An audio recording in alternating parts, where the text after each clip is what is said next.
全家被流放至宁古塔。我依靠金手指空间养活了一家人，可这世上哪有凭空而来的食物？我的空间是个当铺，典当的是活人的寿元。流放2年，我用自己20年的阳寿换来了他们餐餐温饱。待到时必回京，我已是风华不再，鬓角染霜。沈浩对着我这张苍老的脸满是厌弃，为了他青春正好的白月光秦若雪，将我抛弃在冷院之中。那晚，他为博红颜一笑，竟然放了一整夜的烟火。飞溅的火星点燃了我的院子，隔着厚重的门扉，我听见儿子前来救火，却被婆母厉声拦下。一个早睡的废人，救他作甚？他只会拖累你的前程。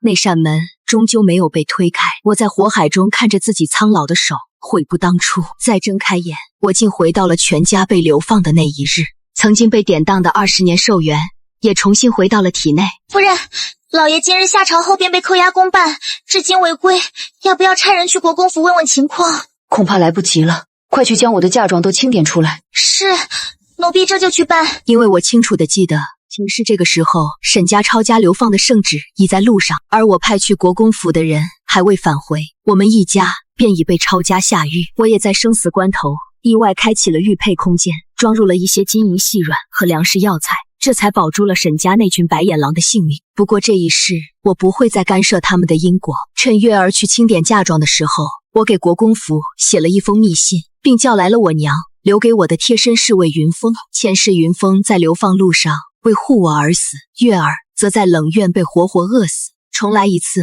我务必要为他们留好后路。这封信你务必亲手交到国公夫人手中。他伸手接过信，随即转身离开。等他抵达国公府时，沈家应该都已下狱，他便不必再跟着我流放。这一次总算能护住他了。这时，月儿带着20几台黑漆箱子进了院子。夫人，您的嫁妆全都在这里了。我找到嫁妆中的玉佩，正欲将这些金银细软都收入空间，就见婆母带着2弟妹李氏匆匆赶来。若不是老二家的媳妇来知会我，我竟不知我这大儿媳。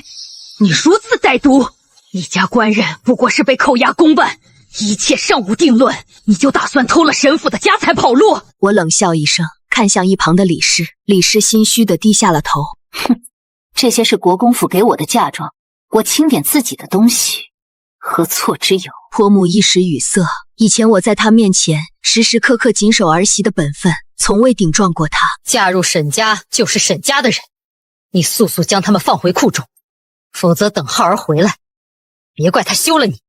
现在休了我也行，不必等沈浩回来。老太太被我一句话气得差点没喘上来。把他的嫁妆给我抢回库里去！我院子里的人都是国公府带来的陪嫁，我当即下令护住嫁妆。一时间，沈府的人和我的人乱作一团。我拿出玉佩，一股清爽之气窜过全身，随即撸起袖子加入了抢嫁妆的队列。我一边抓取，一边偷偷将东西放进空间里。最后，虽然被婆母和2弟妹的人抢走了一些，可最值钱的那些珠宝首饰全都进了我的空间，足够我这辈子衣食无忧。在撕扯之中，我还泄愤似的在2弟妹和婆母的脸上招呼了几下，待众人停手，只见他俩脸上印着红彤彤的几个巴掌印。婆母和2弟妹带着抢到的宝贝得意洋洋地离去，而我则拿着小库房的钥匙去了仓库，这里有府上所有的粮食，还有一些药材和工具，我将它们全都装进了空间里。婆母与2弟妹还在分赃，就被冲进来的锦衣卫按住，那些宝物一样都没能留下。待我从库房出来时，抄家的锦衣卫已经包围了沈府，很快便如前世一般，沈家全家被抄家下狱。暗无天日的天牢中，婆母坐在枯草上长吁短叹。当初就不该让我儿娶你这个丧门星，若是娶了秦家千金，他定会保我们全家周全。婆母莫不是忘了当初您上门提亲，连秦家的大门都没能进去。就在此时，2个狱卒驾着伤痕累累的沈浩从刑房回来，将他随手丢进牢房。婆母哀嚎一声，扑过去便痛哭起来。前世我在狱中偷偷给沈浩用了伤药，悉心照料，在流放前养好了他的身子。这次我倒是要看看，没有我的药，他该如何活着走到宁古塔。我听到那2个狱卒离开时，正小声嘀咕：天牢外头还跪着个傻子，非说自己是沈府的侍卫，要与沈府的罪人们一起被关押。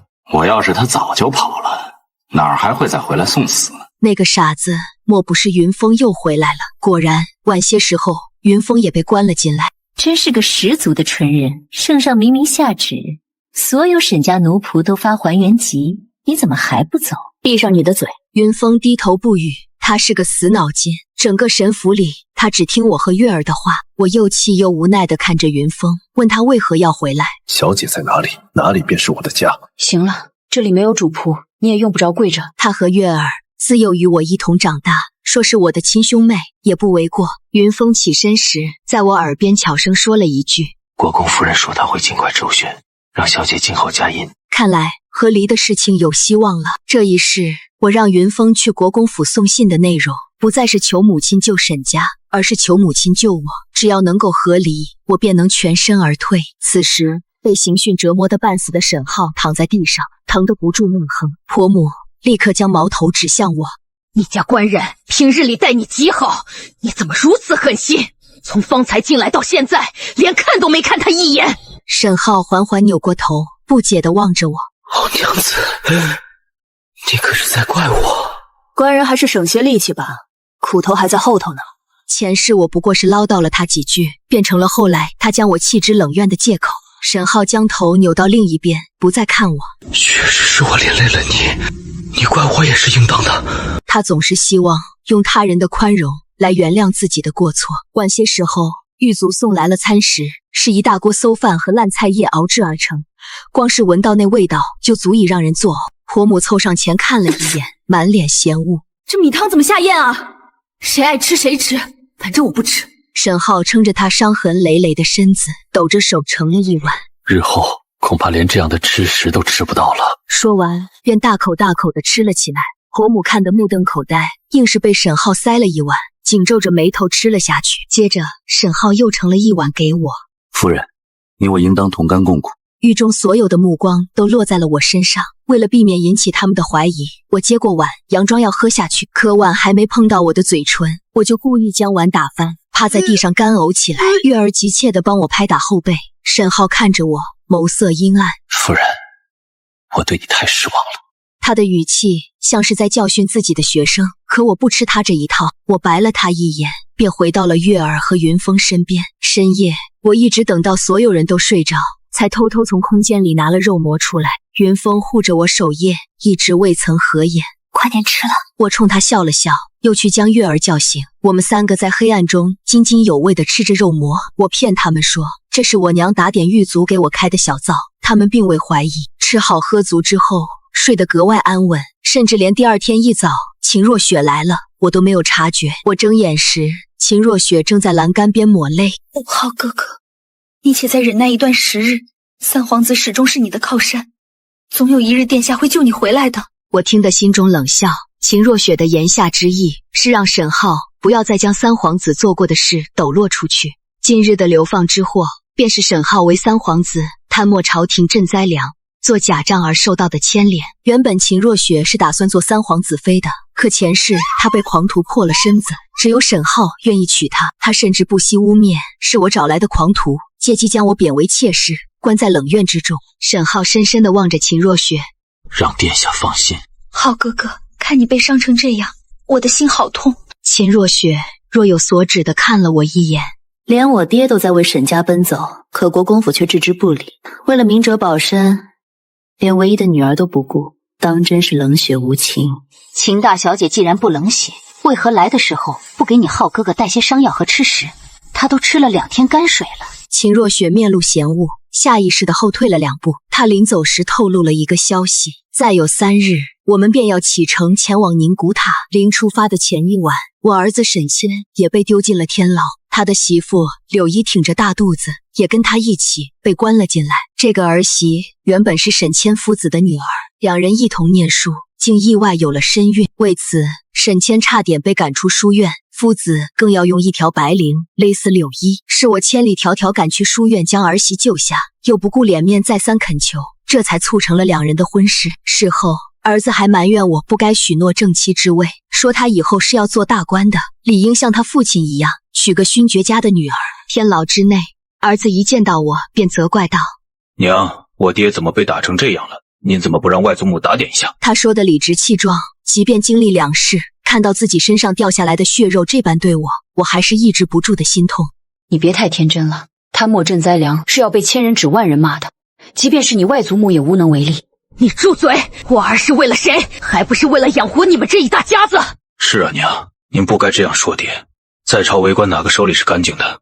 我爹不过是时运不济罢了。好一个时运不济！禹州被饿死的3万军民，才真是时运不济。我懒得跟他们辩驳，有些人的根子在骨子里就已经烂掉了。夜里，我偷偷拿了几块月饼分给月儿和云峰。月儿问我要不要给儿媳分一块，毕竟柳依现在怀着身孕。柳依是个只会依附沈谦的牌丝花，没什么主见。前世我被关进冷院时，她偷偷来看过我几次，还抱了小孙女给我看。我用手帕包着月饼，给月儿使了个眼色。月儿悄悄叫醒柳依，将鲜肉月饼递给她。柳依闻到味道，眼中顿时放出光来，可视线却缓缓挪到熟睡的沈谦身上。你若是想让你腹中的孩儿和孙女一起被饿死，便尽管大声张扬出去。柳依抚上小腹，愧疚地收回视线，咬了一口鲜肉月饼。我让月儿看着她吃完，又清理了残渣，这才回来继续睡觉。转眼便到了我们启程前往宁古塔的日子。沈浩身上的伤口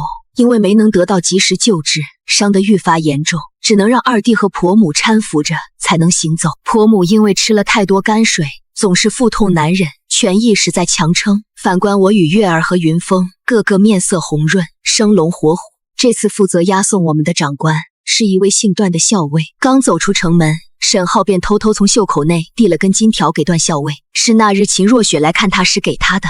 大哥，这一路上有劳您多多照看了，我和我娘都生了病，可否给我们找个郎中？段校尉眯起眼，一把抢过金条。还想看郎中？做梦去吧！这钱是多少禹州灾民的命换来的，你当我不知道？沈浩当场傻了眼，他不知道这位段校尉是个刚正不阿的人，根本不吃他那套。因沈浩惹怒了段校尉，我们快马加鞭赶了3日的路。下山时，婆母一脚踩空，滚下2级台阶。她掉下去的时候，手下意识地抓住月儿，拉着月儿一同摔了下去。婆母竟然拉着月儿给她当垫背，我和沈浩都冲了下去。你没事吧？幸好有这个丫鬟当垫背。月儿身上有不少被划破的伤口，幸而伤得不深。婆母还在沈浩怀里凄凄切切地哭泣，我一巴掌将她扇醒。老钱婆，月儿要是有个3长2短，就是要了你的贱命也赔不起。段校尉冷眼旁观，从怀里掏出一瓶伤药丢到我脚边。婆母像一条闻到腥味的狗，双手双脚并用地爬了过来，将伤药牢牢护在怀里。段校尉给的是最普通的伤药，我本就不打算给月儿用，可既然有人要抢，那我便不客气了。云峰，过来！云峰立马上前揪起婆母的领子。沈岩和沈浩见状也上前帮忙，一群人顿时乱作一团，直到段校尉拔出刀来，才停止了这场闹剧。婆母双手空空，呆愣地看着摔碎一地的伤药瓶。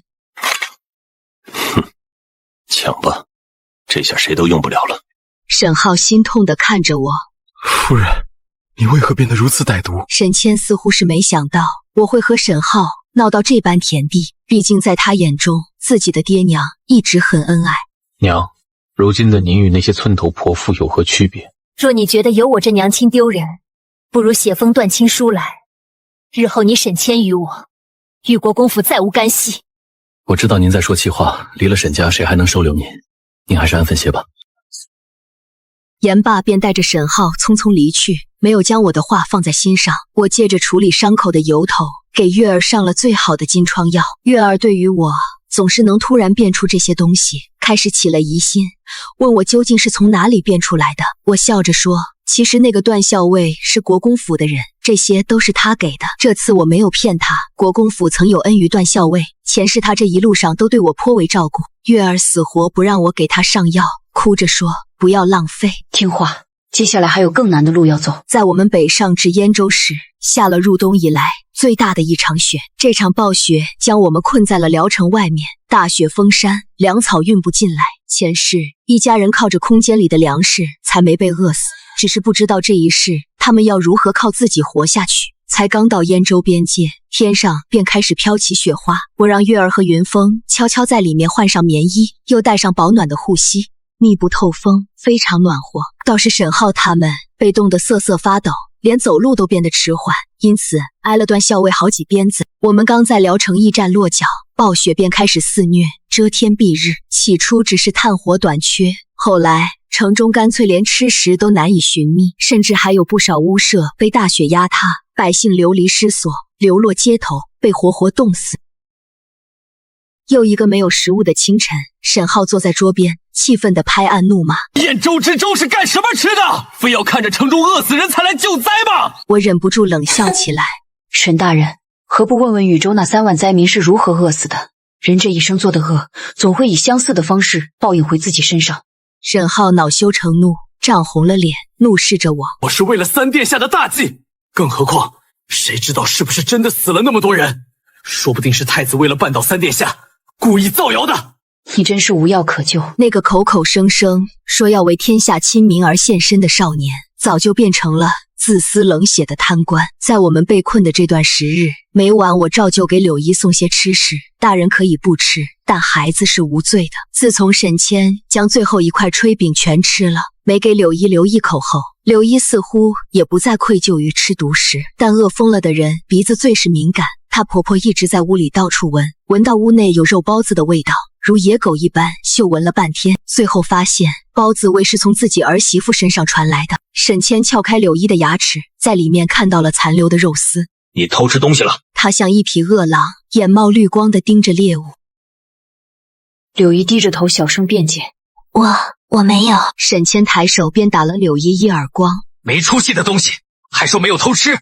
你身上的味道，我隔着屋子都能闻到。他丝毫不顾柳依身怀有孕，连着打了好几个巴掌。柳依条件反射地捂着头，蜷缩在地上，小声呜咽。看他的样子，像是习惯了这样护着自己。还不说，究竟是从哪儿来的吃的？柳依怯生生地看了我一眼，小声说：“是婆母给的。若是现在有一把杀猪刀，沈家众人肯定都想将我大卸八块，看看我究竟把吃的藏在了哪里。”沈谦怀疑的目光在我和柳依之间徘徊，最后他一巴掌扇下去。我娘怎会为了一个外人饿着我和爹？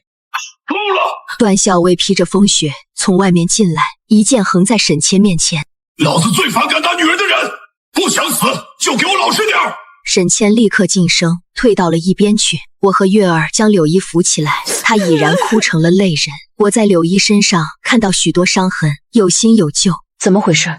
是不是沈谦那个混球打的？柳依只一味的哭，不肯说实话。她不说，我也能猜到沈谦科举屡次不中，心中憋闷，便时常在屋中殴打柳依泄愤。只是这次恰好被我们撞见了。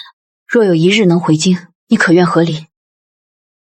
柳依忙不迭地摇头，像一只受了惊的兔子，吓得赶紧回到沈谦身边。罢了，人各有命，佛不渡人，人自渡。段校尉告诉我们，最近城中盗匪作乱，让我们都安生些。对此沈浩十分不屑，直到盗匪闯入屋中，拿着大砍刀架在他脖子上时，他才终于信了。段校尉和几个官差都受了伤，盗匪在屋子里环视一圈，没找到吃的，便将视线落在了我们几个女人身上。柳依被沈浩和婆母藏在身后，毕竟她还怀着沈家的骨肉。最后盗匪竟然一把将李氏拽了出来。我大嫂当年风华绝代，容貌远胜于我，你们找她便是，放过我吧！我早就给自己和月儿脸上抹了灰。贼人看了我一眼，几位大哥，我半老徐娘又生过孩子，可比不上我二弟妹鲜嫩。在我说出鲜嫩二字后，明显看到那几个盗匪吞咽口水。带走李氏。他们还不知道，抓女人回去并非为了美色，前世他也像今日这般出卖我。云峰见我被抓，与盗匪拼死打斗，最终与盗匪同归于尽。我虽然保住一命，却永远失去了云峰。这次我没有顶替李氏，他惨叫着被盗匪拖走。二弟大喊一声冲了过去，放了我家娘子！二弟死了，李氏被抓走，估计也凶多吉少。婆母被吓得一病不起，口中不停地念叨着胡话。朝廷的人终于前来解辽城之困，可婆母却没能挺到离开的那一天。她折腾了整整一夜，弥留之际像是清醒了。她攥着沈浩的手，眼中尽是不甘与愤恨。早知今日，当初你就不该手软。若用了我的法子，如今你也能娶到秦若雪了。沈浩阴沉着脸，一言不发。我在一旁听得真切。婆母遗憾没有用的法子究竟是什么？我突然有了一个惊悚的猜测。前世秦若雪眼看就要与三皇子完婚，却突然冒出个狂徒，误了他的名声。难道说那个狂徒是沈浩找来的？如此，秦若雪才不得不嫁给沈浩，一切都变得合理起来。前世婆母并未在流放路上病逝，故而也没有提过这件事。苍老的手缓缓垂下，婆母咽气了。沈浩和沈谦跪在地上痛哭流涕，可我和柳依却一滴眼泪都挤不出来。婆母被破草席裹着，草草葬在了乱葬岗，连块墓碑都没有。祖母慈爱和善，母亲为何始终与她过不去？你若是个女子，可想要你祖母这样的人做婆婆？她答不上来。看吧，她也知道自己得到的偏爱，只因她是沈家长孙。历经3个月，我们终于到了宁古塔。沈浩已然遭受连番打击，已是强弩之末。他身上的伤口连成一片，现在连下床都是问题，根本不能去干活。前世沈浩的伤虽然早就被我养好，但我心疼他是读书人，不舍得让他干重活。他的那些苦役都是我与月儿一起分担的。可这一世，我不会再这么傻了。沈浩躺在病床上，委婉地问我们谁能替他，但无人应答。沈谦期待地看着我，我却低头装作没看见。沈谦怕被人说不孝，只好硬着头皮应了下来。本以为沈浩会挨不过这个冬天，谁知临近年关，京城竟然来了人。我认得此人是秦相身边的人，他不仅带来了郎中，还给沈浩带来一个好消息。晚上吃饭的时候，沈浩难得上了桌。倩儿，京城来信，咱们很快就可以回京了。我手中的筷子微微一顿，因为我爹也刚收到京城的消息，似乎与沈浩得到的信息不太一样。爹爹，我没听错吧？咱们有生之年竟然还能回去？我们只要一起等三殿下的好消息便好。前世我们在宁古塔待了整整2年，直到三皇子发动宫变后登基为帝，这才将沈浩召回京城。可这一世怎么提前了这么多？沈浩日日盼着王师东渡，终于在立春那日，一对奉命传旨的内侍来到了我们院中。怎么不是三皇子身边的福公公前来宣旨？福公公他来不了了。也对，新帝登基定是有许多事要忙。沈大人还是先听旨吧。沈家众人跪了一地，我也跪在后面。奉天承运，皇帝诏曰：国公府长女苏氏即日起与夫和离。沈浩压根没有顾得上听后面的内容，便震惊地看向我，可我却十分淡定，因为我早就知晓此事。谢主隆恩。恭喜苏小姐拿了这封和离书，你便不是沈家妇，自然不必与沈家一同再忍受宁古塔的苦寒，择日即可启程回京了。娘，您当真不要我与爹爹了吗？怎么能一人苟且偷生？事已至此，我也不怕他们知道了。我从未有一刻比现在更希望与你父亲和离。我和你们终究不是一家人，我们此生不复相见。沈浩从一开始的疑惑突然变成了暗喜。夫人，你可知陛下为何要让你我和离？是因为他要为我赐婚了。原来沈浩以为三皇子已经登基，让我们和离之后会给他和秦若雪赐婚。别做你的春秋大梦了。看在夫妻一场的份上，你若肯低头，我可以给你个妾室之位，回京后依旧照看你的家族，免你困苦。前世他看在往日的情分上，便是污蔑我家，向三皇子邀功。他的情分我可不敢理。你我还是莫要再扯上关系的好，免得让我受了连累。既然你不识好歹，我也不必与你多费口舌。沈家诸人听旨。说着，他又拿出了第2封诏书。沈浩喜出望外，赶紧拉着沈谦跪下。等着吧，定是新帝的大赦诏书。传旨太监冷然地撇了撇嘴角。奉天承运，皇帝诏曰：三皇子谋反案牵扯一干人等，秋后问斩。沈浩越听越心痒，最后直接瘫倒在地。爹，你不是说三皇子会来救咱们吗？接旨吧。言罢，不由分说地将圣旨塞到沈浩手中。沈浩看了又看，确认真的是砍头的旨意。不，三殿下怎会败？若非有人提前知晓，不然绝不会失败。三皇子的计划的确天衣无缝，可有人提前将他的计划都泄露给了太子，而那个人就是我。那晚，我让云峰去国公府送信，信中我将三皇子之后谋反的计划全都详细的写了下来。我请父亲代为转告给太子，作为回报，太太子会给我一封御赐的和离书，直到传旨太监离开，沈浩才如梦初醒。他俯身到我面前，仿佛一下老了几十岁。夫人，救救我！你能让陛下赐你和离书，自然也可以救我，对不对？我后退一步，避开他的手，看向他的眼神厌恶至极。云峰，看好院子，莫让某些人逃了。我还要收拾回京的行囊，没工夫跟他在这里耗着。沈浩见我离开，声嘶力竭地喊我：夫人，你我成婚20载，我一直待你不薄，你怎么如此冷血？我求你回头！后面的话我已经听不清了。他没能等到秋后问斩，因为自从拿到圣旨，病情就急转直下。在除夕那晚，他为他的秦若雪做了一首绝笔诗后，独自咽了气。而我和云峰、月儿正在房中吃着暖锅，对此并不知晓。沈谦发现沈浩的尸首时，已是3日之后。沈谦吓得不轻，跌跌撞撞地跑出屋子，状若疯癫。接连的打击下，他竟然真的疯了。我本想将柳姨带走，他却执意要留下来照顾疯癫的沈谦。再次听到关于沈谦和柳姨的消息，已是10数年后。段校尉又去宁古塔押送犯人，他路过沈家院外，看到沈谦正坐在地上说疯话。爹，你来接我回家了吗？突然，一个体态魁梧的女人从屋内走出来，手中持着棍棒，二话不说就往沈谦身上招呼。沈谦被打得嗷嗷惨叫，可他丝毫不敢反抗，捂着头强忍着。段校尉细细看了半天，才发现那个女人就是昔日娇弱的柳依。我闻言不免唏嘘，这都是他咎由自取的报应。又是1年桃花开，我们乘着一叶扁舟顺江南下，昔日紧绷的嘴角也终于染上了几分暖意。我伸手接住一片飘落的桃花瓣，前世的恩怨纠葛早已随那宁古塔的风雪消散。眼前的山河如此广阔，我的人生亦是如此。这一世，我只为自己而活，为身边的挚爱亲朋而活。